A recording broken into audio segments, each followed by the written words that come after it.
She walked into that building with quiet power, the kind of power that doesn't scream, doesn't boast, but simply is. Her name was Camille Brooks, a name they didn't recognize, a face they didn't respect. She'd built empires before from dust and sweat. But today wasn't about the past. Today was about them. Because in exactly 1 minute, everyone in that room would learn the most brutal lesson of their lives. And it all started with 5 words from the receptionist. You'll have to wait outside. But they had no idea. They had just told the new CEO to wait on the curb.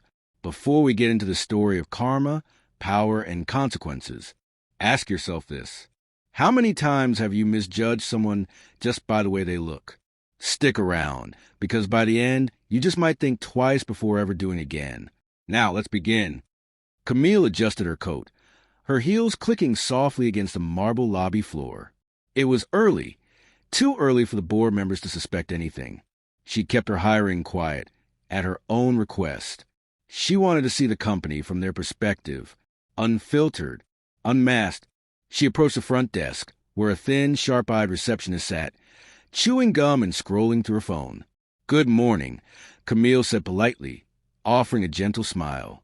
"I'm here for the executive meeting." Camille Brooks. The receptionist barely glanced up. Her eyes flicked over Camille's brown skin, her natural curls pulled into a neat bun, the simple but elegant black dress. No flashy jewelry. No assistant trailing behind. A long pause. "Deliveries around back," the receptionist muttered, still chewing. Camille's brow lifted slightly. "I'm not with delivery." The woman sighed, clearly annoyed. "Then you'll have to wait outside until someone important arrives." Camille's lips curved just slightly. "Someone important." "Thank you," Camille replied softly, stepping back without protest. She walked outside, standing calmly in the cool morning air, hands folded. Inside, the receptionist snickered and grabbed the office intercom. "Yes, security," she said, popping her gum. "We've got some lady loitering outside claiming she's here for an executive meeting. Looks like she's lost." 5 floors up, the boardroom was already buzzing. "Another waste of time," muttered Derek, the smug CFO, straightening his designer tie. "The owners just love parading consultants through here. Probably here to check diversity quotas," sneered Charles, the VP of operations, sipping his overpriced coffee. The others chuckled. These were men used to comfort, used to control. They ran the company like a fraternity. Deals sealed over whiskey. Promotions handed out at golf courses. And anyone who didn't fit their mold, forgotten, silenced, or fired. Little did they know, their hourglass was almost empty. Downstairs, security finally arrived, 2 bulky men in stiff uniforms. "Ma'am, you're going to have to leave the premises," one barked. Camille simply smiled.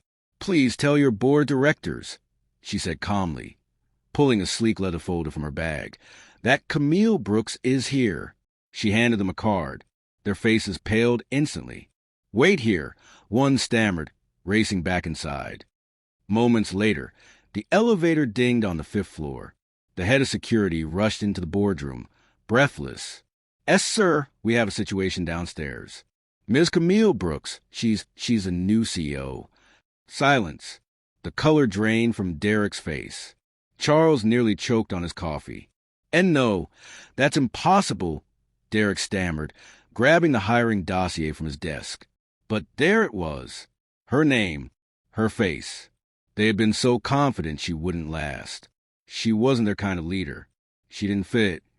And now, they had just told their boss, their owner, to wait outside. The elevator doors slid open again. Camille stepped in, calm as ever, her presence filling the room without a word. The board members scrambled to their feet. "Ms. Brooks, we didn't know." She raised her hand. "Sit." They obeyed. Her voice was steady, but it sliced through the room like glass. "This morning," Camille began, locking eyes with every trembling man in that room, "I was told to wait outside. By your receptionist. On your orders, Charles." Charles sank in his chair. "You didn't ask my name. You didn't ask my purpose. You looked at me and decided I wasn't worthy to enter this building." No one dared to speak. She opened the leather folder. "Effective immediately," she said, sliding a stack of termination letters across the table. "Your services are no longer required." Derek's mouth dropped open. You can't do this." "I've been here 15 years. Camille's eyes didn't flinch. "Exactly. 15 years of toxicity. 15 years of driving this company into ground while promoting your friends and silencing voices that didn't look like yours." Charles's hand shook. You'll regret this." Camille let out a soft, chilling laugh. "The only thing I regret is not coming sooner." Security entered, ready to escort the stunned executives out. As they were led away, Camille called out, her voice calm but cutting, "Remember this moment. The world you knew, it's over." Later that afternoon, Camille called an emergency town hall. Hundreds of employees gathered, nervous and whispering.